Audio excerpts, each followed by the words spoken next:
I went to watch a Super League triathlon race for the first time this weekend, and it was absolutely insane.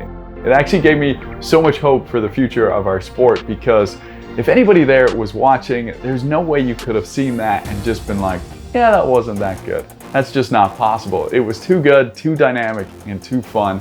And I actually didn't go there just to watch that. I also went to document one of the teams, the RTS Warriors, and share their stories. So that's what I'm gonna do with you now. But in order to do that, I need to go back to the start and explain a little bit more about Super League and why they're changing the future of our sport. Going back in time, Super League began in 2017 with the dream team of two-time Ironman world champion Chris McCormack, and then a CEO, businessman, and entrepreneur, Michael Dulst, as well as a billionaire investor who happened to love triathlon named Leonid Borislavsky. With this incredible dream team and their shared passion for triathlon, they wanted to make triathlon not just a participation sport as it mostly was, but also a spectator sport. And in order to do this, they decided they needed to move away from the long distance realm that they were all in and where most of the participants were in, and focus on a unique opportunity in the short course world and develop something short, fast, explosive, and exciting. And that's exactly what they did. So for the first time ever, they began rewriting the rules of triathlon and started doing triathlons back to back and changing up the order of the swim, bike, and run, which was something so unique. And with that, it became a lot easier to sell to broadcasters, because not only was it exciting and entertaining, but it was also much shorter than any of the triathlon races we'd seen before. Part of that was also making sure in this series they had the top athletes with a lot of prize money on offer and a lot of incentives, as well as amazing media and marketing behind the races. Now, a lot of us will probably hear that and think about what the PTO is doing nowadays, but a lot of us don't realize that it was Super League that paved the way for this. They really showed that it was possible. So with all of this, Super League started to develop a lot of success and a lot of traction. It gained a lot of eyes as the racing, like I said, was explosive, fast-paced, short, and fun. And soon they doubled down in 2019, and they started a new series called the Arena Games, which was the first ever indoor triathlon races. It took off, and nowadays it's even being considered for an Olympic esports event, as well as they sold it out in London to 2,000 spectators this year. So it's clearly working, and what Super League's doing is definitely something for the future. But part of the story was when COVID came along and put a bit of a dampener on everything and slowed everything down. But that's what leads me to the other part of the story, the Real Triathlon Squad, RTS. It began during COVID with Nicholas Chase and Jackson Laundrie, two professional triathletes who wanted to help out fellow pros during this pandemic. Soon, it gathered enough success and it began to grow and grow and grow to the point where they decided that they wanted to become the world's most successful triathlon team. They wanted to get the attention of the wider world, help grow the sport of triathlon,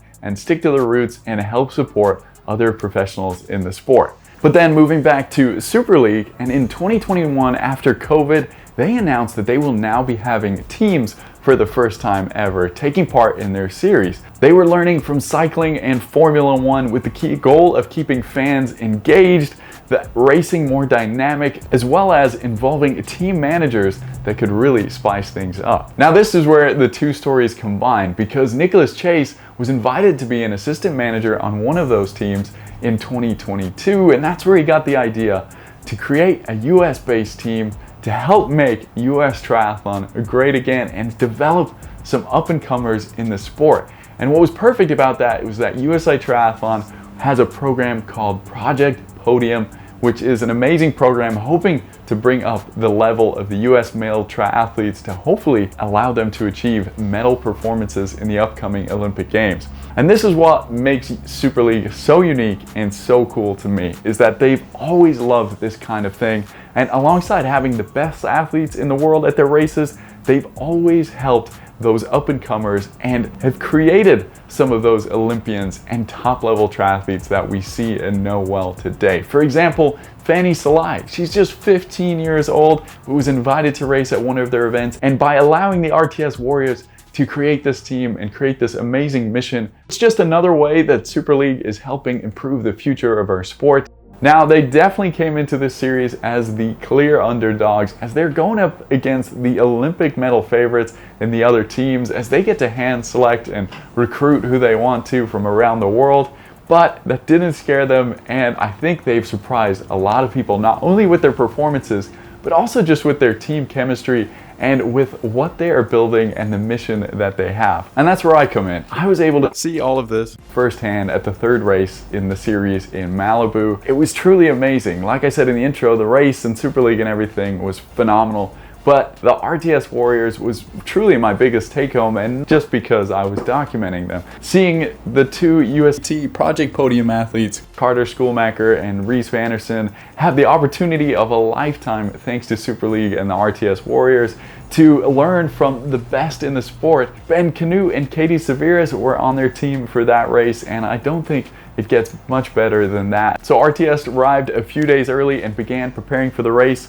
The last few taper sessions together, the briefings, taking part in team meetings, and then the day before the race, they raced around on the course and dove into the Malibu surf, and that video is on my YouTube channel as well. Did you teach Blumenfeld how to do it? I don't think so, but the intensity of the race exceeded my expectations, and when it was over, I couldn't believe it. The RTS Warriors were constantly spurred on by their manager, Nicholas Chase. Also had to set up the bikes in between rounds, and Project Podium's coach, Parker Spencer, did all he could before and during the race to help his two athletes perform. Fortunately, the team didn't have their day points-wise, but it doesn't matter as much for a team like this who has a very solid mission and is helping to grow the future of the sport, especially in the US. And you know what? Super League is really tough and unforgiving. Oh, somebody's down.